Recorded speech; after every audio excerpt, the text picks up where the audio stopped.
Well, hello there. I just thought I'd give you a little update on the Architects of Destruction Rampage dungeons. Now, I've stuck most of the tiles together and I've made up a few designs of my own. And so I'll just go through some of the rooms. Now, all the miniatures I've used today are from Reaper Miniatures.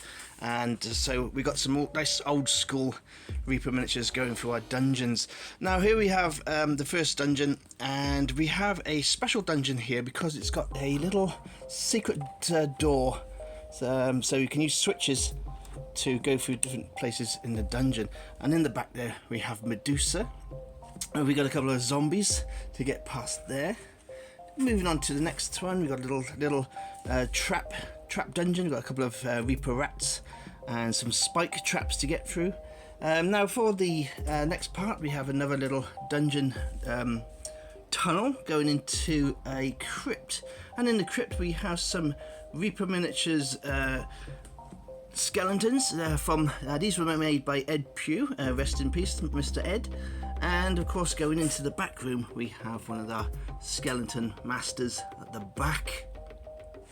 Now I'm filming this in the living room, so the picture quality is not fantastic. I do apologise. This is the big cross section I made. This is like the great hallway, and in here we have some Reaper miniatures goblins all painted up ready for battle.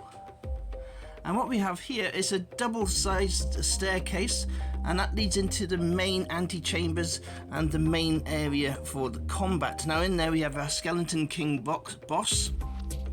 Now the only way we're going to get into that main area is by flicking some switches to open that gate to get into that final crypt. So that it will be the dungeon involved.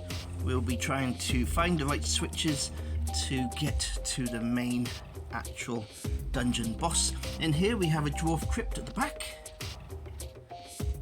and moving on we have some lizard men from Reaper Miniatures. They're in the portal room. Now the portal room's got 4 portals. We've got a side portal going on to a single portal, and in the background we have another tunnel going into a room that's got a trapdoor that could go into sewers or into a underground tavern or cavern. Moving on, we have another room with some lizard men in, and the final room there we have another major boss, and that is the fire giant jailer. Absolutely fantastic miniature from Reaper Miniatures. So this is what's going on. I just wanted to give you a quick update to how the actual dungeon is coming on, and absolutely looks superb. Now next week I will start our painting videos, and I'll start showing you how to do basic dungeon tiles. I'll show you 2 different ways to paint dungeon tiles, and then the following week we'll go into the advanced mode on how to make advanced painting techniques on all your dungeons. So until then, have a lovely weekend.